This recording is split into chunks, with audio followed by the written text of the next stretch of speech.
Hallelujah. तो अपनी प्रार्थनाओं में इन चीजों को याद रखना है, एक दूसरे के लिए प्रार्थना करते रहना है। तो जैसे कि हमने पिछले हफ्ते में देखा था कि क्यों रिजॉयसफुल रहना, आनंदित रहना क्यों जरूरी है, क्यों शैतान नहीं चाहता कि लोग आनंदित रहें। जब रिजॉयस करना, आनंद करना आपकी लाइफ से अलग हो जाता है तो उसके बाद आपकी लाइफ में का पीस चला जाता है। और जब शांति आपके पास नहीं, पीस आपके हार्ट में नहीं, आप वो नहीं ले सकते जो परमेश्वर आपको देना चाहता है। हालेलुया। मैंने आपको बताया वो चेले जो यीशु मसीह के साथ चले, जिन्होंने मुर्दों को जीवित होते हुए देखा, बड़े काम किए। जब यीशु मसीह, जब उनको लगता था कि अब वो मर गया, अब वो गाड़ा गया, जी उठने से पहले वो उदास थे, रिजॉयस नहीं कर पा रहे थे, दुखी थे। उस टाइम पे बाइबल कहती है यीशु मसीह जब अपीयर हुआ उनके ऊपर, सबसे पहले यीशु मसीह ने उनको क्या बोला? तुम्हें शांति मिले। हालेलुया। फिर यीशु मसीह ने उनको बताया, अपने आप को अपीयर किया, और जब उनका मन स्थिर हो गया, जब वो रिजॉयस करने लगे, फिर से यीशु मसीह ने कहा तुम्हें शांति मिले। इसका मतलब दूसरी बार कहने की क्या जरूरत थी? क्या उनको सुनता नहीं था? नहीं। जब पहली बार यीशु मसीह ने कहा तुम्हें शांति मिले, वो दुख में थे, वर्ड्स उनके लिए काम नहीं कर पा रहे थे। पर जैसे ही यीशु मसीह ने उनको बताया कि मैं मुर्दों में से जी उठा हूं, बाइबल कहती है वो उनका हृदय आनंदित हो गया, जॉयफुल हो गए। तब जब यीशु मसीह ने कहा तुम्हें शांति मिले, उसके बाद यीशु मसीह ने क्या बोला? लो पवित्र आत्मा। हालेलुया। इसका मतलब जब भी परमेश्वर ने आपको बड़ा कुछ देना है, उससे पहले ये मेक श्योर करो कि तुम रिजॉयस में हो, आनंद में। आज मैं आपको उसके आगे बताऊंगा कि कैसे उस रिजॉयस को आप वापस ले सकते हैं जो शैतान ने आपसे छीन लिया। शैतान आप पे डायरेक्ट अटैक नहीं कर सकता अगर आप परमेश्वर के वचन को जानने वाले हैं। अगर आप प्रभु भोज लेते हैं, वो डायरेक्ट अटैक आप पे नहीं कर सकता, वो आप पे अलग अलग तरह से अटैक करता है। वो आपको दुखी करना चाहता है, कई बार अच्छी फेलोशिप से अलग कर देता है, कई बार आपको गलत संगति में ले जाता है, कई बार वो चीज ऑफर करता है जिसके आप एडिक्टेड हैं, ताकि आप जैसे ही उस चीज में इन्वॉल्व हों, शैतान आपको गिल्ट में लेके जाए और आप दुखी हो जाए। फिर वो आपके ऊपर उन चीजों को रिलीज करता है जो आप नहीं चाहते। हालेलुया। आज वचन में से मैं आपको बताऊंगा कि कैसे उन चीजों को वापस ले सकते हैं, उस रिजॉयस को कैसे आप वापस ले सकते हैं। हम देखेंगे यूहन्ना की इंजील 16 अध्याय उसकी 16 आयत से।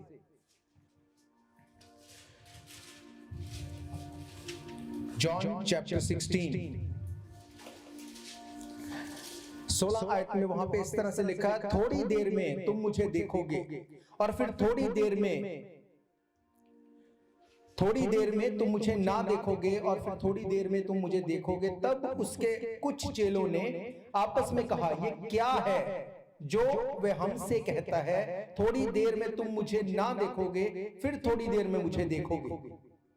ये इसलिए कि पिता के पास जाता हूं। तब उन्होंने कहा, वे थोड़ी देर जो वो कहता है क्या बात है?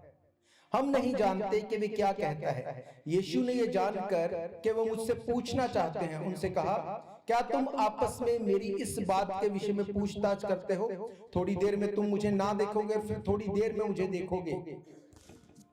मैं तुमसे सच कहता हूं कि तुम रोओगे और विलाप करोगे, परंतु जो संसार है वो आनंद करेगा। तुम्हें शोक होगा, परंतु तुम्हारा शोक आनंद में बदल जाएगा। प्रसव के समय स्त्री को शोक होता है, क्योंकि उसकी दुख की घड़ी आ पहुंची है, परंतु जब वह बालक को जन्म दे चुकती है तो उस आनंद से इस संसार में एक मनुष्य उत्पन्न हुआ है, उस संकट को फिर कभी स्मरण नहीं करती। उसी प्रकार तुम्हें भी अब तो शोक है, परंतु मैं तुमसे फिर मिलूंगा और तुम्हारे मन आनंद से भर जाएंगे, और तुम्हारा आनंद कोई तुमसे छीन नहीं लेगा। उस दिन तुम मुझसे ना कुछ पूछोगे न, और मैं तुमसे सच कहता हूं, यदि पिता से कुछ मांगोगे तो मेरे नाम से तुम्हें देगा। अब तक तुमने मेरे नाम से कुछ नहीं मांगा, मांगो तो तुम पाओगे, ताकि तुम्हारा आनंद पूरा हो जाए। हालेलुया।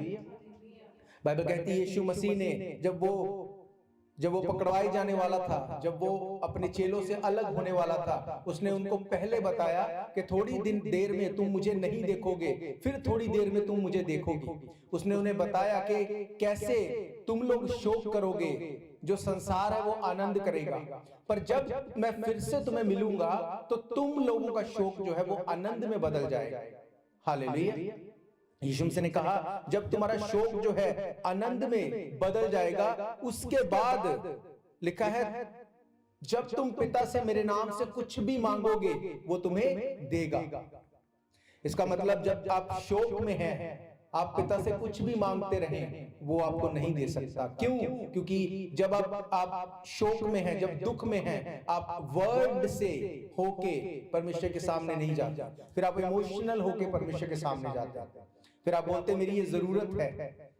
परमेश्वर ने क्या कहा? उसने कहा मांगो तो तुम्हें दिया जाएगा, पर कैसे मांगो? बाइबल कहती है जब वचन में से तुम प्रार्थना को मेरे सामने लेके आओगे, मैं तुम्हारी प्रार्थना को सुनूंगा। अब जब ये वचन प्रभु यीशु मसीह चेलों को बोल रहा है, इसका किस तरह से हम मतलब देखते हैं?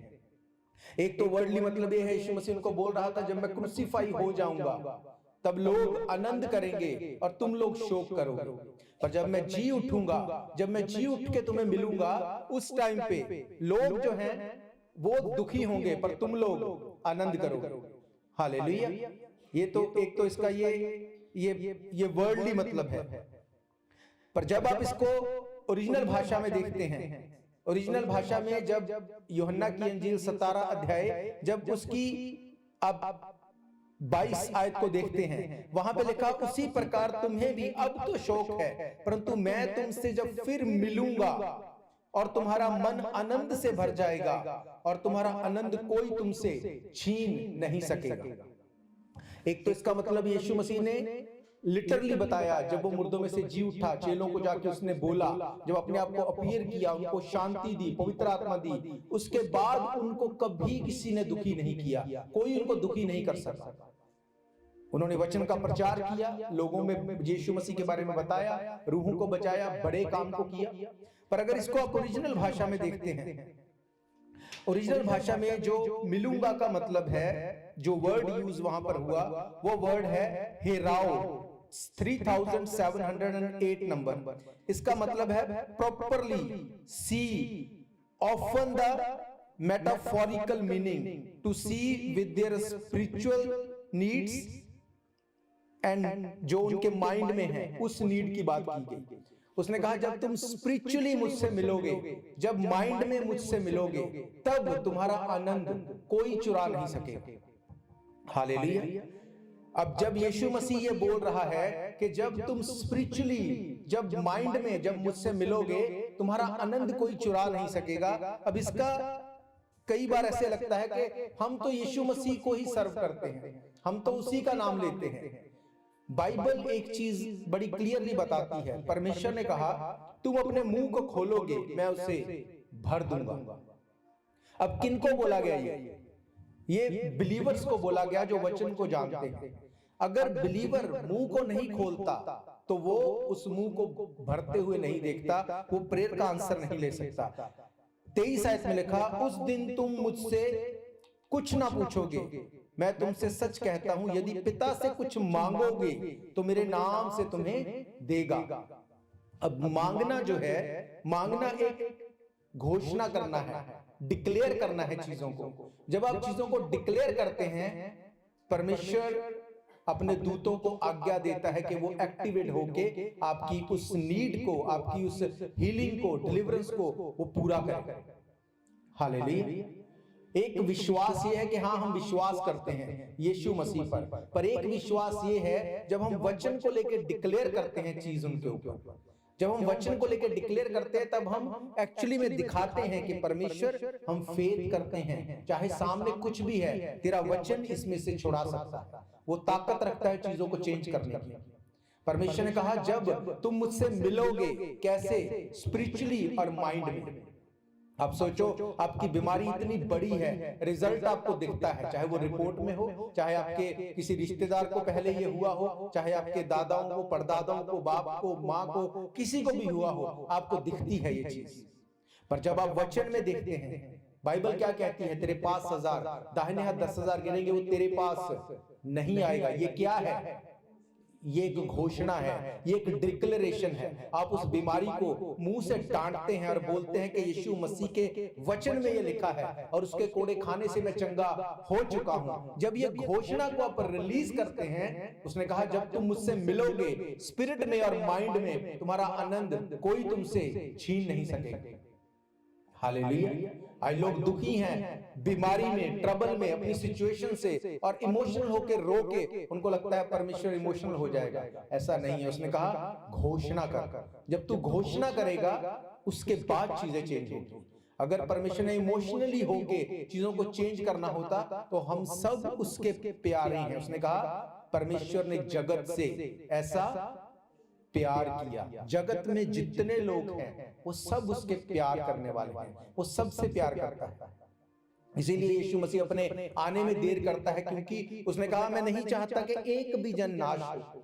उसने कहा मैं नहीं चाहता, इसलिए मैं अभी भी वेट करता हूं लोग मन फिराएं, पापों से तौबा करें। वो वेट करता है।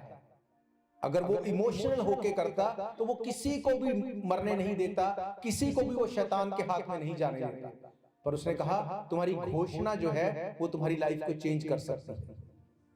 आप इमेजिन करो, जब एक पतरस जो यीशु मसीह के साथ साथ चलता था, सब कुछ उसने देखा। जब उसने मुर्दों को जीवित करना होता था पतरस वहां पे था, बड़े काम को करना होता था पतरस वहां पे होता था। पतरस, याकूब, यूहन्ना ऐसे उसके साथ चलते थे, कोई और चल नहीं सकता था। बड़े कामों को उन्होंने किया। जैसे ही यीशु मसीह को क्रूसिफिकेशन के लिए लेके जा रहा था, लोग तो एक छोटी बच्ची सामने आई पतरस के, उसने बोला तेरी बोली तेरा भेद खोलती है, तू भी गलीली है। जो तू डिक्लेयर कर रहा है वो बता रहा है कि तू गलीली है। उसने कहा नहीं नहीं नहीं, लानत तो उस पे जो यीशु मसीह को जानता। जैसे ही उसने ये डिक्लेयर किया, मुर्गे ने बांग दी। दूसरी बार, तीसरी बार, जितनी बार उसने डिक्लेयर किया, मुर्गे ने बांग दी। और यीशु मसीह ने उसकी ओर देखा, उसने पलट के यीशु मसीह की ओर देखा, और बाइबल में लिखा है वो रोया।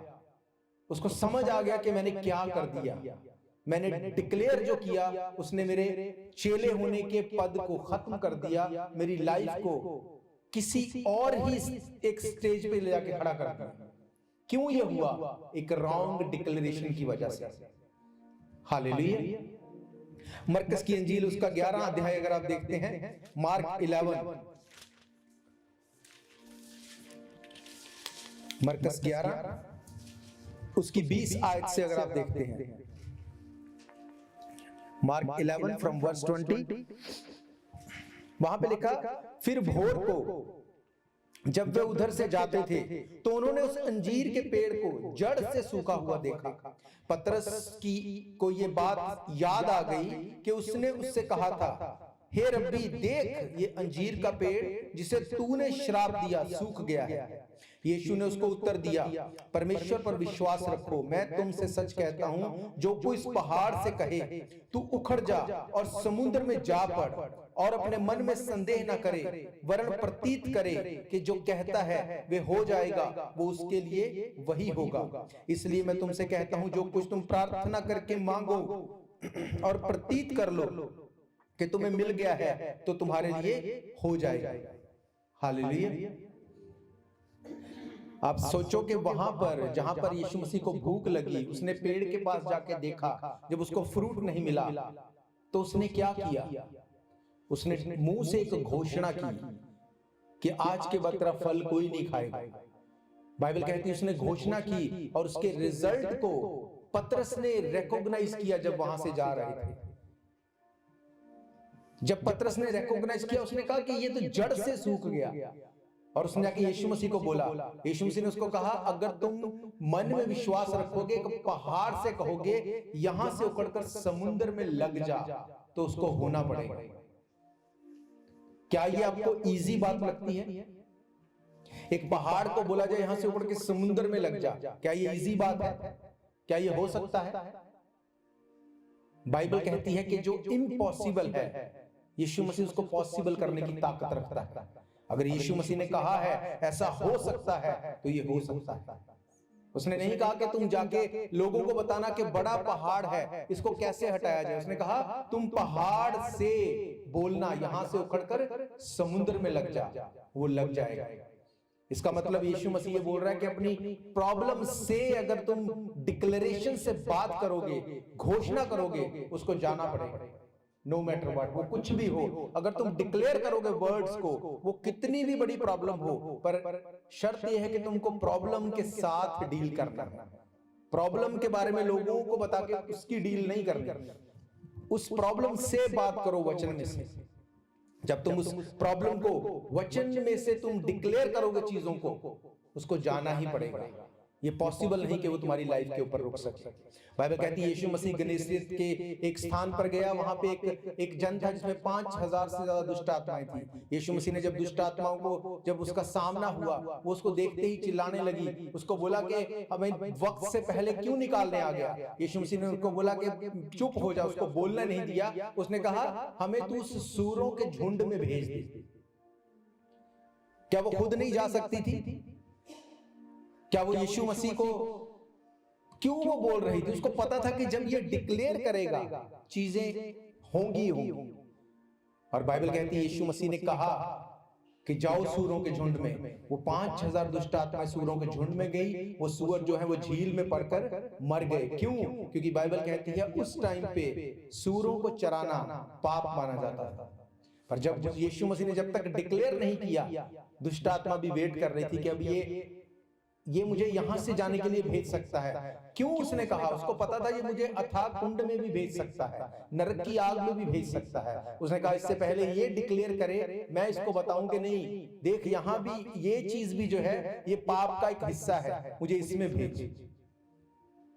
बिना डिक्लेरेशंस के अगर आपको लगता है चीजें चेंज हो जाएंगी, तो ये आपका एक अच्छा ख्याल हो सकता है, पर बाइबल ऐसा नहीं कहती। याकूब की पत्री अगर आप पढ़ते हैं 1 अध्याय, उसका 3 अध्याय, जेम्स अगर उसका 3 अध्याय आप देखते हैं, वहां पर उसकी 3 और 4 आयत और 5 आयत को अगर देखिए, वहां पर लिखा है जब हम अपने वश में करने के लिए घोड़ों के मुंह में लगाम लगाते हैं तो हम उसकी सारी देह को भी घुमा सकते हैं। देखो जहाज भी यद्यपि ऐसे बड़े होते हैं, प्रचंड वायु से चलाए जाते हैं, तो भी एक छोटी सी पतवार के द्वारा मांझी की इच्छा के अनुसार घुमाए जाते हैं। वैसे ही जीभ भी एक छोटा सा अंग है और वह बड़ी बड़ी डींग मारती। देखो थोड़ी सी आग से कितने बड़े वन में आग लग जाती है। हालेलुया। बाइबल कहती तुम्हारी जो जीभ है, तुम्हारी डिक्लेरेशंस जो हैं, वो चीजों को चेंज कर सकती हैं, वो चीजों को बदल सकती है। एक बड़े जहाज को, एक बड़े ट्रक को, बड़ी कार को अगर आप बोले कि मैं धक्का लगा के उसको साइड पे करके उसका रुख मोड़ दूं, ये पॉसिबल नहीं। ये पॉसिबल नहीं कि आप उसको बोल दें। अगर आपकी तरफ एक बड़ा ट्रक आ रहा है, ये पॉसिबल नहीं आप विश करें, या आप किसकी तरफ ड्राइव कर रहे हैं, आप विश करें कि वो इधर या उधर हो जाए। क्या वो हो जाएगा? नहीं। अगर आपको लगे कि आप धक्का मार के उसको कर लें, क्या वो हो जाएगा? नहीं। पर उसमें एक हैंडल है, एक स्टीयरिंग है। जैसे ही आप उस स्टीयरिंग को घुमाते हैं, जिधर चाहते वो उधर मुड़ जाता है। हालेलुया। बाइबल क्या कहती है? याकूब ने कहा कि तुम्हारी जीभ एक स्टीयरिंग की तरह है, जिधर चाहोगे मोड़ दोगे, वो उधर ही उसको मोड़ देगी। अगर आपकी डिक्लेरेशन नहीं है, आप एक्सीडेंट से नहीं बच सकते। अगर आपकी डिक्लेरेशन गलत है, तो भी आप एक्सीडेंट से नहीं बच सकते। पर अगर आपकी डिक्लेरेशन सही है और उसके साथ प्रार्थना जो कि एक्सीलेटर का काम करती है, वो सही दिशा में है, पॉसिबल नहीं कि डेविल आपको टच करे। ये पॉसिबल नहीं। वो विश कर सकता है। उस 5000 दुष्ट आत्माओं ने ये विश की कि हमें उन सूरों के झुंड में भेज दे, पर उसके पीछे एक ग्राउंड था कि सूअर चराना पाप था। बाइबल कहती है जब यीशु मसीह ने देखा कि ये पाप कर रहे हैं, और जब उसके पास एक सॉलिड ग्राउंड है, फिर वो भी कुछ नहीं कर सकता। आप सोचो कि यीशु मसीह ने उनको फेवर दिया क्योंकि उन्होंने उस ग्राउंड को दिखाया कि देख क्या कहती है बाइबल, परमेश्वर कहता है अपना मुकदमा लड़ो, याकूब का परमेश्वर कहता है अपना प्रमाण दो। मुकदमा मतलब अपनी प्रेयर रिक्वेस्ट, प्रमाण मतलब परमेश्वर का वचन। पुराने नियम में लिखा सूअर चराना पाप है। दुष्ट आत्मा ने कहा देख ये पाप है और पाप में ही हमें भेजना है, तो इन सूरों में भेज, अथाह कुंड में मत भेज, क्योंकि वहां पे सदा काल का दांतों का पीसना, सदा काल का रोना और अनंत काल और गंदक की झील है। हालेलुया। अगर परमेश्वर उसकी बात को बोल के उसको बोल सकता है ठीक है, तो आप सोचोगे आपकी और मेरी कितनी उसकी नजर में ज्यादा अहमियत है। हालेलुया। दाऊद जब गोलियत से लड़ने के लिए गया, क्या जाते ही दाऊद ने उसको उस पत्थर को मार दिया? उस गलेल में लगा कर क्या उस पत्थर को जाते ही मारा उसने, या जाते ही उसको भाला दिखाया? नहीं। जब गोलियत ने उसको देखा, गोलियत ने भी अपनी घोषणा उसके ऊपर रिलीज की। उसको कहा तू तो जितनी तेरी एज है, तू अभी बच्चा है, उतने टाइम से मैं युद्ध कर रहा हूं, तू मेरे सामने कुछ नहीं है, मैं तुझे मसल दूंगा। जब उसने घोषणा की, दाऊद ने भी घोषणा की, उसने कहा तेरी ही तलवार से तेरे गले को काट कर मैं चील कौओं को खिला दूंगा। उसको पता था घोषणा क्या पावर रखती है। छोटी सी जीभ जो एक स्टीयरिंग की तरह है, आपकी घोषणा जो है वो डेविल को मोड़ सकती है। वो उस बड़ी दुर्घटना को, बाइबल क्या कहती है? परमेश्वर का नाम दृढ़ गढ़ है। नाम का मतलब अनोमा, कैरेक्टर, अथॉरिटी। परमेश्वर ऐसी अथॉरिटी है, धर्मी उसमें भागकर सब दुर्घटनाओं से बच सकता है। अब भागकर का क्या मतलब? अब परमेश्वर का जो वहां पे क्या लिखा, एक दृढ़ गढ़ है परमेश्वर। क्या वो किसी जगह की बात हो रही है? क्या कोई ऐसा चर्च है जिसमें अब चले जाएंगे और आप जाके बच जाएंगे? कोई चर्च, कोई बैप्टिज्म, कोई पास्टर, कोई दुनिया की ऐसी चीज नहीं जहां पे आप जाएं और आप स्पिरिचुअली अगेंस्ट हो परमेश्वर के वचन के और आप बच जाएं। ये पॉसिबल नहीं। बाइबल कहती है परमेश्वर का वचन दृढ़ गढ़ है, उसका नाम दृढ़ गढ़ है। नाम का मतलब अथॉरिटी। जब आपकी अथॉरिटी, आपका कैरेक्टर परमेश्वर के वचन से मैच करता है, उसने कहा धर्मी सब दुर्घटनाओं से बच सकता है। फिर परमेश्वर आपको विजडम देगा कि अब तुझे अपने स्टीयरिंग को इधर घुमाना है, अब तुझे अपने स्टीयरिंग को इधर घुमाना है, अब तुझे स्पीड में जाना है।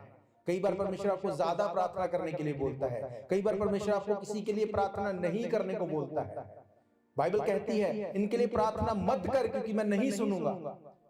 और वही बाइबल कहती है शमूएल के द्वारा, क्या तुम्हारे लिए प्रार्थना ना करके क्या मैं पाप करूं? तो क्या बाइबल गलत है? नहीं। हर सर्कमस्टांसेस में अलग तरह से परमेश्वर का वचन बात करता है, उसका कॉन्टेक्स्ट अलग है। आपकी एक घोषणा आपकी लाइफ को चेंज कर सकती है। आज से तकरीबन 20 साल पहले हम लोग घूमने के लिए कश्मीर में गए। कश्मीर में जब हम गए तो घर पे किसी को नहीं बताया, हमको बस मैं और मेरा कजन थे, हम घूमने के लिए चले गए। जब वहां पे हमें जाना था, टाइम थोड़ा था, तो मैंने बाय एयर टिकट्स बुक करवाई। हम कुछ घंटे में वहां पे पहुंच गए। जब वापसी में आना था, हमारी एयर टिकट जो है वो बुक नहीं हुई, पर क्योंकि हमें जल्दी आना था, हमने वहां पे एक कार को हायर किया। हम कार में बैठ के वहां से निकले। जब वहां से निकलना था तो जो हमारा ड्राइवर था वो और लोगों को बिठाने के लिए देर कर रहा था कि और लोग मिल जाएं, पर उनके पास टाइम जो है वो लिमिटेड होता है।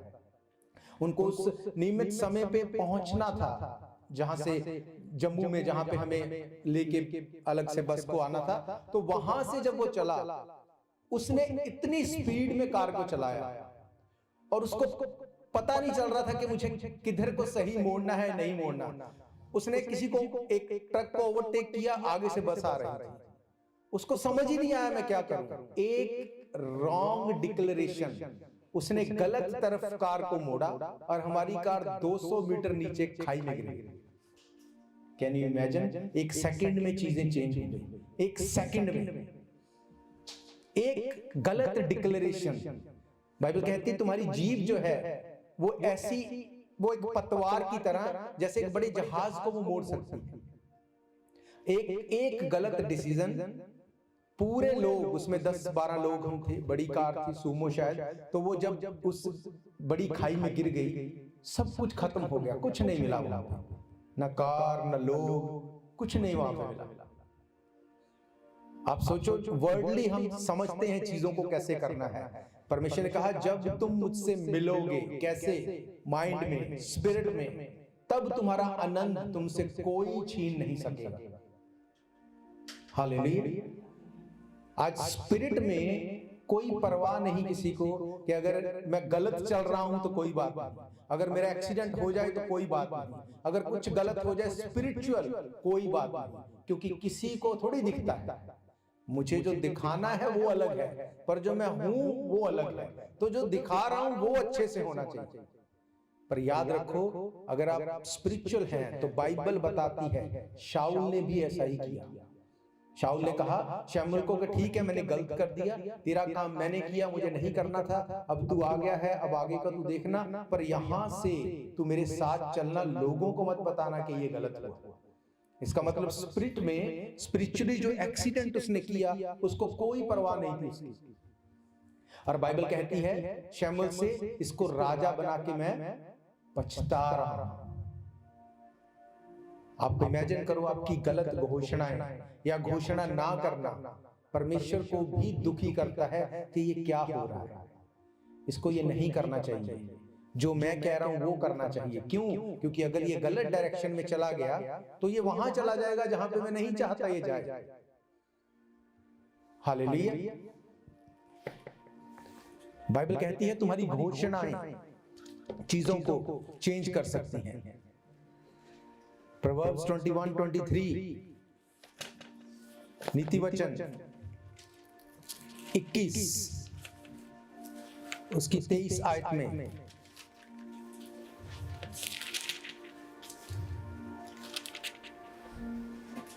जो अपने मुंह को वश में रखता है वे अपने प्राण को विपत्ति से बचाता है। हालेलुया। जो अपने मुंह को, यानी कि अपनी डिक्लेरेशन को, अपनी घोषणा को अपने वश में रखता है, वो अपने प्राण को विपत्ति से बचाता है। इसका मतलब अगर आपकी डिक्लेरेशन आपके वश में नहीं है तो विपत्ति में जाने से आप नहीं बच सकते। हालेलुया। बाइबल में साफ लिखा है। अब इसको समझना है, नहीं समझना है, फॉलो करना है, नहीं फॉलो करना है, ये हमारी खुद की चॉइस है। आपकी प्रॉब्लम परमेश्वर के लिए प्रॉब्लम नहीं है। आप सोचो, एक छोटी सी चींटी है, अगर उसको यहां से वहां तक जाना है उसको कितना टाइम लगेगा? यहां से अगर हॉल से बाहर जाना उसको कितना टाइम लगेगा? और अगर आप उसके आगे हाथ रख दें, एक कोई लकड़ी रख दें, तो क्या होगा? उसके लिए सरदर्द हो जाएगा। इतनी बड़ी प्रॉब्लम कि क्या हो गया, मेरा सब कुछ ब्लॉक हो गया, पहले ही रास्ता इतना बड़ा था, ऊपर से चीजें ब्लॉक हो गई, ऊपर से लाइट बंद कर दो, तो क्या होगा? उसकी लाइफ बौखला जाएगी, ये क्या हो रहा है? पर क्या आपको प्रॉब्लम है यहां से हॉल से बाहर जाने के लिए? अगर आपके सामने कोई लकड़ी आ जाए, आपको प्रॉब्लम है उससे? लाइट बंद कर दे कोई, आपको प्रॉब्लम है बाहर जाने से? आप सोचो, यहां पे अगर मैं आपको बोलूं थोड़ी देर बाद यहां से लाइट बंद हो जाएगी, बाहर कैसे जाएंगे आप लोग? तो अब क्या करेंगे? आप हंसेंगे, ये क्या बोल रहा है कि लाइट बंद होगी बाहर कैसे जाएंगे? बाहर तो हम ऐसे ही चले जाएंगे। पर उस चींटी के लिए वो कितनी बड़ी प्रॉब्लम है। यही परमेश्वर का वचन बताता है कि परमेश्वर के लिए प्रॉब्लम नहीं है जो आपको प्रॉब्लम दिखती है, पर बात यह है कि क्या परमेश्वर के उस वचन की घोषणा को अपने मुंह से क्लेम कर, घोषणा ना करना, गलत घोषणा करना चीजों को, ट्रैक को अलग कर सकता है। उसने कहा ये जीभ एक स्टीयरिंग की तरह है, जब इसको मोड़ दोगे तुम दुर्घटना से बच जाओगे। अगर आप स्टीयरिंग नहीं मोड़ते और आपको दिख रहा है कि सामने कुछ गलत है तो क्या होगा फिर? मैंने आपको बताया, मेरे ड्राइवर ने राइट मोड़ने की बजाय लेफ्ट मोड़ दिया, रिजल्ट क्या हुआ? सब लोग खाई में गिर गए। ये स्पिरिट में आज होता है।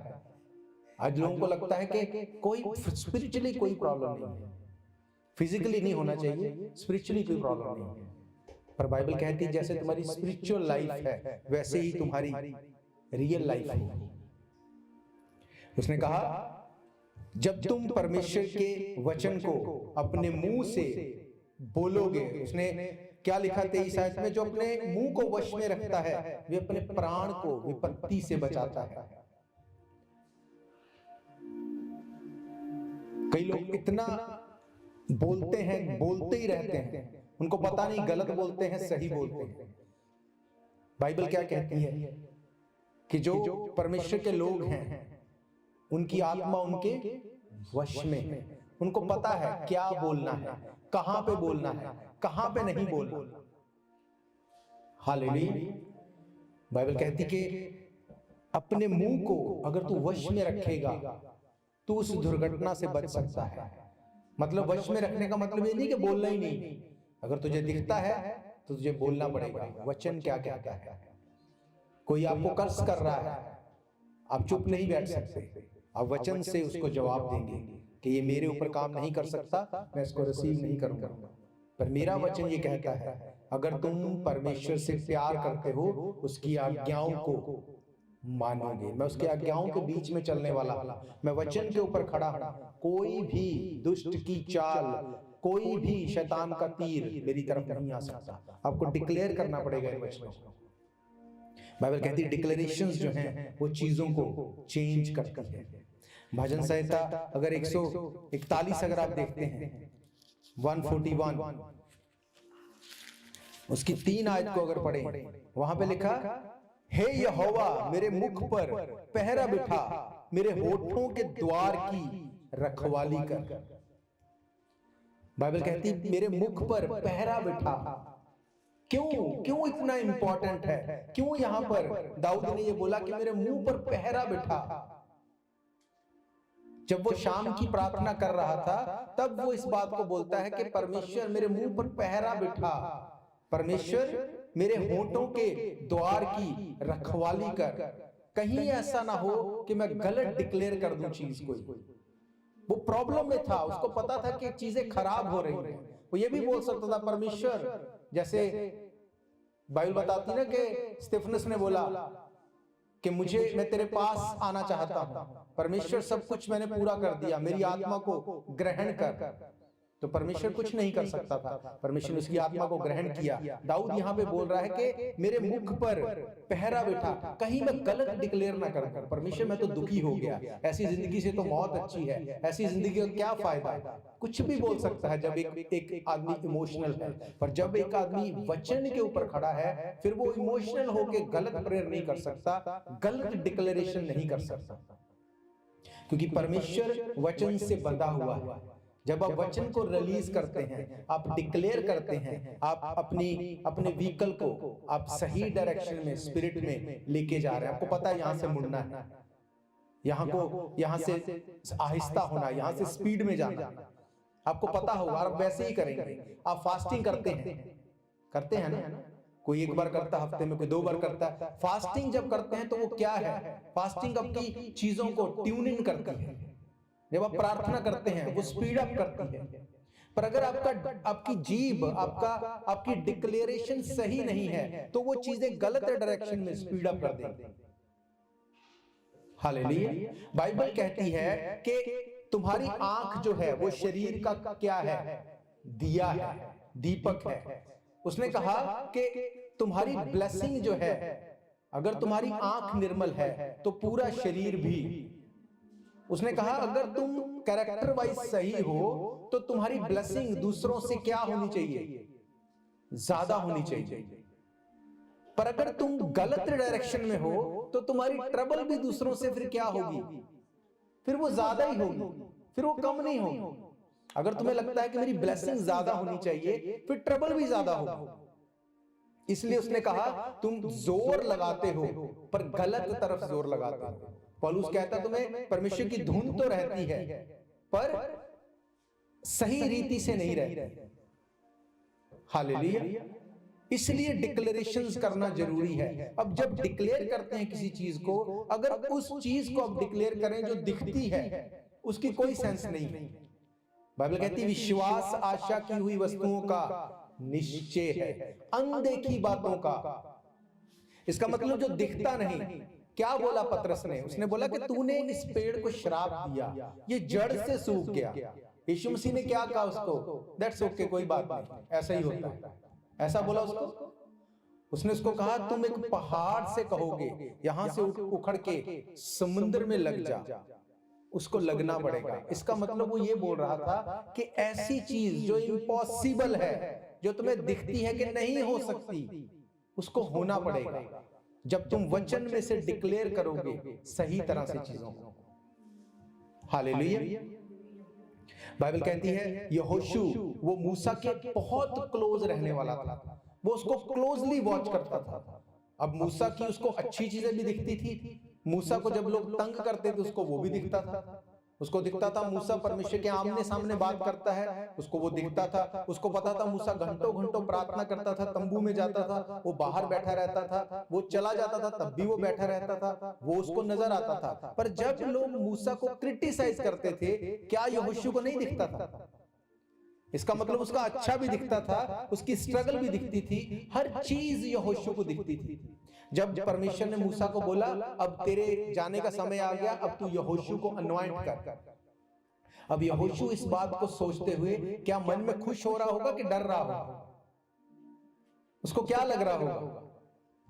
वो डर रहा था, वो सोच रहा था कि इन्होंने मूसा का क्या हाल बना दिया, ये मेरा क्या करेंगे। मूसा तो परमेश्वर से सामने बात करता था।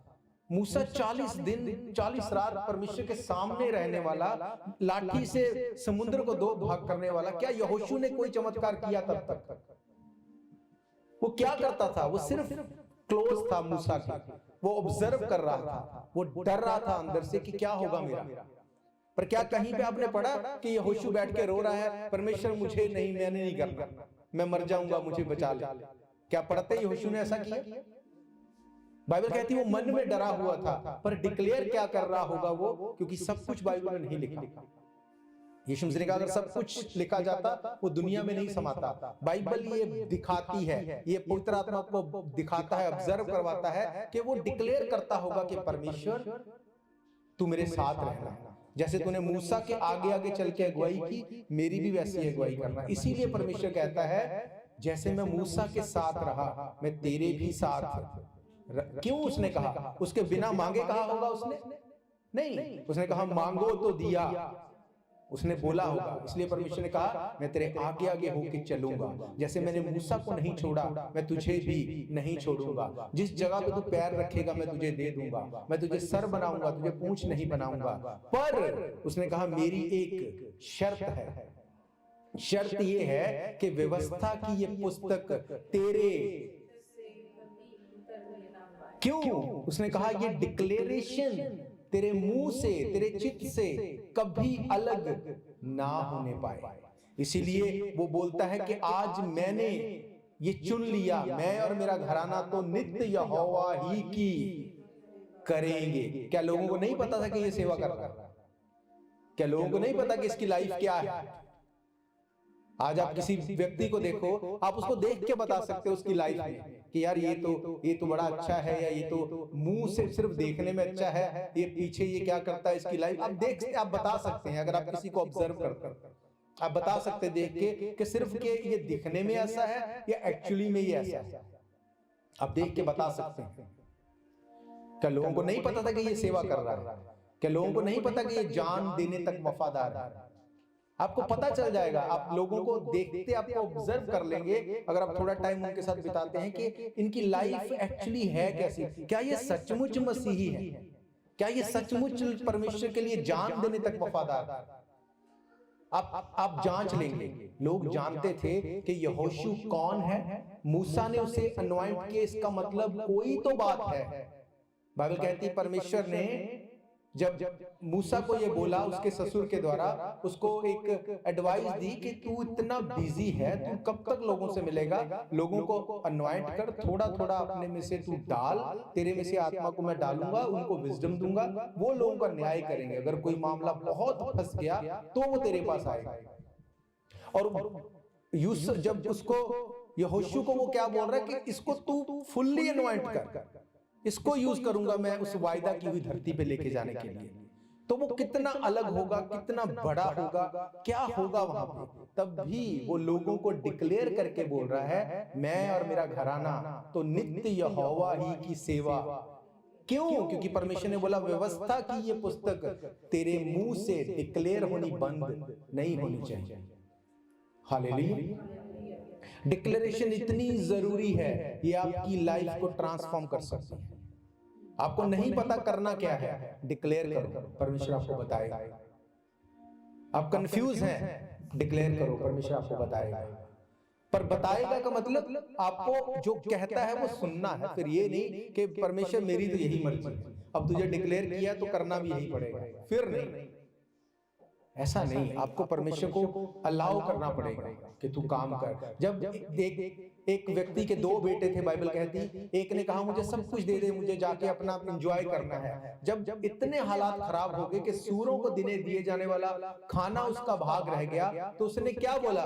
उसने बोला मैं पिता के पास जाऊंगा, वहां जाके उसको बोलूंगा मैंने तेरे और स्वर्ग के विरोध में क्या किया। उसने इस चीज को, उसने अपने मन में इस चीज को डिक्लेयर किया, अकेले में उसने डिक्लेयर किया। जैसे ही पिता से मिला, पिता ने देखते ही उसे गले लगाया, उसको घर पे लेके गया, उसको बहुत अच्छे से ट्रीट किया।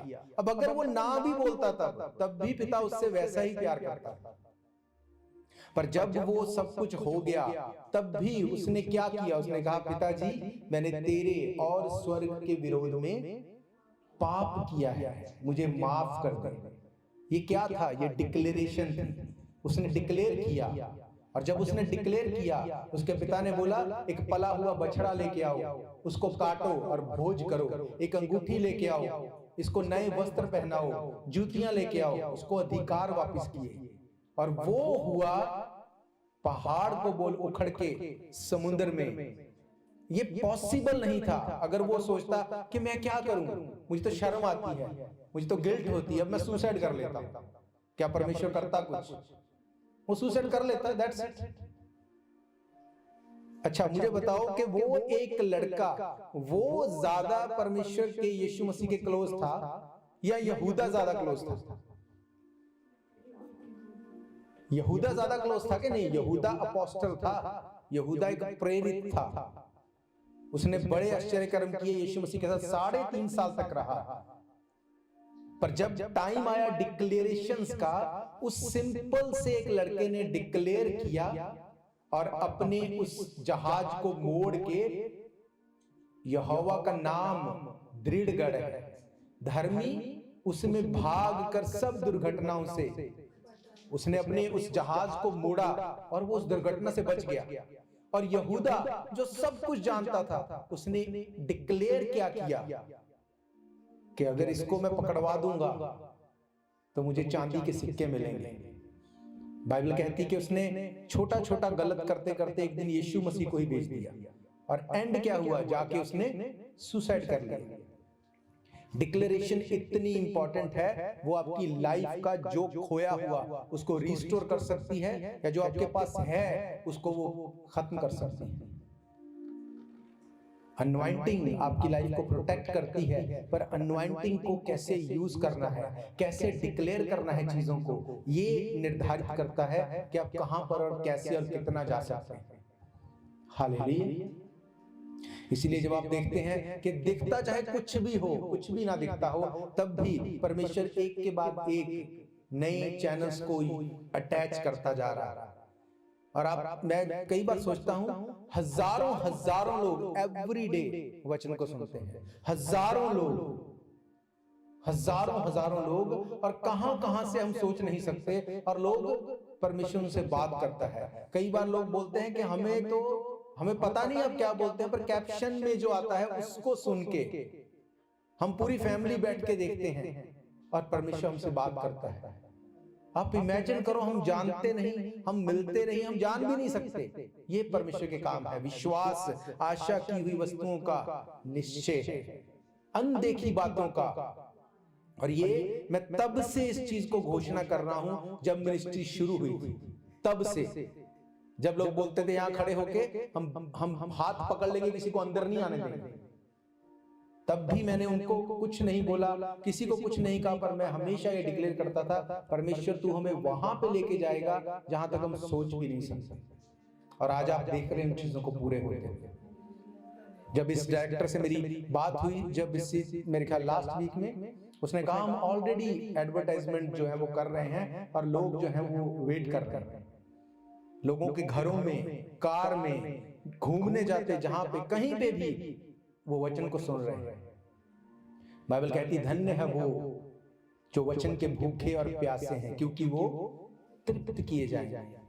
मैं सुबह मेडिटेट कर रहा था परमेश्वर के इन्हीं वचनों के ऊपर, और बड़े अलग अलग भेदों को परमेश्वर ने मुझे दिया। मैं आपसे शेयर करूंगा कभी उस चीज को, पर बाइबल जो ये बताती है, डिक्लेयर करना चीजों को आपकी लाइफ को चेंज कर सकता है। जो आपको दिखता है, हो सकता है वही आपके लिए सही हो, पर अगर आप डिक्लेयर नहीं करेंगे तो आप उसके ऊपर मोहर लगा के उस चीज को नहीं देख सकते। हो सकता है बहुत करीब है किसी चीज के, पर वो आपके लिए नहीं है। जब आप डिक्लेयर करेंगे, परमेश्वर जाहिर करेंगे हर चीज के लिए। उसने कहा मेरे पास तेरे लिए एक योजना है। भजन संहिता 119 अगर आप पढ़ते हैं, 119 उसकी वर्स 171 से अगर आप देखते हैं, Psalm 119 from 171, वहां पे लिखा मेरे मुंह से स्तुति निकला करे, क्योंकि तू मुझे अपनी विधियां सिखाता है। मैं तेरे वचन का गीत गाऊंगा, क्योंकि तेरी सब आज्ञाएं धर्ममय हैं। तेरा हाथ मेरी सहायता करने को तैयार रहता है, क्योंकि मैंने तेरे उपदेशों को अपना लिया है। हालेलुया। उसने कहा आई एम रेडी, मैं तैयार हूं। Do you choose to follow my commandments. अगर तू इस बात को डिक्लेयर कर सकता है, अगर तू वो बोल सकता है जो परमेश्वर का वचन बोलता है कि ये तेरी लाइफ में होगा, मैं तुझे दे सकता हूं। हालेलुया। अगर आपको विश्वास है कि परमेश्वर तेरे वचन में ये लिखा है, अगर तेरा वचन ये कहता है, तो फिर इसको कोई रोक नहीं सकता। बाइबल कहती धर्मी का वंश पराक्रमी होगा। क्या आप विश्वास करते हैं आपका वंश पराक्रमी होगा? आप इमेजिन करो, परमेश्वर के पास आपके लिए योजना है कि वो आपके वंश को पराक्रमी तरीके से यूज करे। आपको लगता है परमेश्वर मुझे यूज करे? वो चाहता है कि आपके वंश को यूज करे। क्या ये हो सकता है? बाइबल क्या कहती है? दाऊद बोलता है मैं तेरे लिए घर बनाना चाहता हूं। क्या दाऊद के पास पैसा नहीं था? क्या उसके पास लोग नहीं थे? क्या आप जानते हैं, स्टडी ये बताती है परमेश्वर ने उसको ब्लूप्रिंट तक दे दिए थे कि ऐसा ऐसा भवन बनेगा, पर उसने क्या कहा? तेरा भवन तेरा ही वंश बनाएगा, तेरा बेटा बनाएगा। क्या दाऊद परमेश्वर से लड़ा कि ये क्या बात है, बनाना तो मैं चाहता बेटे को, कि ये क्या बात है, बेटे की तो बाद में देखना, मैं ही बनाना? क्या उसने ऐसा किया? नहीं। क्यों? क्योंकि वो परमेश्वर के वचन को जानता था। उसने कहा व्यवस्था की ये पुस्तक जो है मेरे मुंह से नहीं उतरेगी। इसीलिए वो भजनकार बार बार भजन में बताता है परमेश्वर का नाम दृढ़ गढ़ है, धर्मी हर दुर्घटना से बच सकता है। अब आप इमेजिन करो, परमेश्वर की योजना है कि आपके वंश को यूज करे बड़ी रीति से, और आपको क्या लगता है कि नहीं, वंश को छोड़ो, वंश को भूल जाओ, यूज करना तो मुझे करो, नहीं तो मत करो। तो परमेश्वर क्या करेगा फिर? उसके पास एक योजना है। जब आप बोलते हैं कि परमेश्वर तेरी इच्छा पूरी हो जाए, तो क्या आप उसकी इच्छा को पूरा होने देंगे? अगर तो आप उसको पूरा होने देंगे, वो आपको कुछ चीजों को छोड़ने के लिए बोलेगा, कुछ चीजों को करने के लिए बोलेगा, कुछ चीजों में से निकलने के लिए बोलेगा। अगर आप वैसा नहीं करेंगे, इस चीज को याद रखो कि सुलेमान को यूज करने से पहले दाऊद का वो बेटा जो वो चाहता था कि वो बच जाए, उसने उसके लिए फास्टिंग भी की, प्रेयर भी की, पर वो नहीं बचा। क्यों? क्योंकि ये परमेश्वर की इच्छा। उसके बाद वो परमेश्वर के साथ लड़ाई करने गया, बाइबल कहती है उसके नौकर डर रहे थे कि जब बेटा बच्चा बीमार था तो इसने खाया नहीं, ये फास्टिंग में है, ये प्रेयर में है, अगर इसको बोल देंगे कि बेटा मर गया तो ये क्या करेगा, ये पता नहीं हमें ही नहीं मार दे। अथॉरिटी होती थी लोगों के उस टाइम, राजाओं के पास। अगर आपको याद हो, जब दाऊद को आके एक व्यक्ति ने बोला कि शाऊल को मार दिया मैंने, क्या किया दाऊद ने उसके साथ? अथॉरिटी थी, उनको कोई रोक नहीं सकता था, लोग डर रहे थे क्या बोलेंगे दाऊद को जाकर। पर जैसे ही दाऊद ने उनकी फुसफुसाहट सुनी, उसने कहा क्या लड़का मर गया? उन्होंने कहा हाँ लड़का मर गया। उसने कहा ठीक है, हाथ धोए, नहाया, कपड़े बदले, उसने कहा अच्छा खाना लेके आओ। तो उसने कहा ये क्या बात है, जब चीज ऐसी, जब हालात थे तो तूने ये किया, अब क्या, ये क्या चीज है? उसको पता था कि परमेश्वर की योजना जो है वो कुछ और है, पर मुझे अपनी डिक्लेरेशन खराब नहीं करनी। परमेश्वर ने कहा मैं एक भवन को तेरे बेटे के थ्रू बनाऊंगा, वो बनाएगा, वो अपने वचन का पक्का है, पर मैं डिक्लेरेशन को गलत बोल के उसकी योजना के बीच में नहीं आऊंगा। ये है परमेश्वर की इच्छा को पूरा करना। हालेलुया। जब परमेश्वर आपको वर्ड देता है, डिक्लेयर करो उसको। जब प्रार्थना करते हैं, ऐसा नहीं हो सकता कि आप बोले परमेश्वर मुझसे बात नहीं करता, ऐसा नहीं हो सकता। परमेश्वर बात करता है। परमेश्वर आपकी प्रेयर का आंसर नहीं देता, ये नहीं हो सकता। वो प्रेयर का आंसर देता है। पर प्रॉब्लम ये है कि कई बार वो उस तरह से नहीं होता जैसा हम चाहते हैं। तब भी अगर आप परमेश्वर के वचन में बने हैं, तब उसने कहा तू मुंह खोल, मैं उसे उसी प्रकार तुम्हें भी अब तक शोक है, परंतु मैं तुमसे फिर मिलूंगा और तुम्हारे मन आनंद से भर जाएंगे और तुम्हारा आनंद कोई छीन। कई बार हमको ये लगता है ये वर्ष स्वर्ग में जाके पूरी होगी, कई बार लोगों को लगता है ये तो बाद में स्वर्ग में जाएंगे तब पूरी होगी। स्वर्ग में जाके जो पूरा होना है उसके लिए रेवलेशन में बताया गया है। इसीलिए बाइबल कहती है रेवलेशन की किताब आप पढ़ते ही हैं, सुनते ही आप ब्लेस्ड हो जाते हैं। क्यों? क्योंकि आप उस चीज के ऊपर फेथ कर रहे हैं जो हुई नहीं है, जो एक प्रॉमिस है होगा, आप उस पर फेथ करते हैं। पर उससे पहले की जो चीजें हैं उसमें बहुत हद तक, मैं नहीं बोलता सारी, बहुत हद तक जो चीजें हैं वो धरती के लिए दी गई। इसीलिए यीशु मसीह ने कहा जो तुम धरती पर बांधोगे वो आसमान में बंधेगा, जो धरती पे खोलोगे वो आसमान में खुलेगा। हालेलुया। उसने कहा तुम्हारा आनंद कोई तुमसे छीन नहीं सकेगा जब तुम डिक्लेयर करोगे। यीशु मसीह ने कहा तुम्हें शांति मिलेगी। उसके बाद उसने अपने आप को उनके ऊपर जाहिर किया, फिर बोला तुम्हें शांति मिले, और तीसरी बात उसने कही लो पवित्र आत्मा। हालेलुया। आपके डिक्लेयर किए गए वर्ड जो हैं, जो शैतान ने खोया है, आपसे छीना है, वो उसको वापस लेके आने की ताकत रखता है। हालेलुया। मेरा फेथ है आज से जब आप प्रार्थना करेंगे आप डिक्लेयर करेंगे चीजों को, आप घोषणा करेंगे। अगर आप घोषणा कर सकते हैं, अगर आप इतना फेथ रखते हैं कि हाँ मैं बोल रहा हूं, इन वर्ड्स में पावर है। आप जानते हैं ये सब कुछ जो हम देखते हैं ये कैसे बना?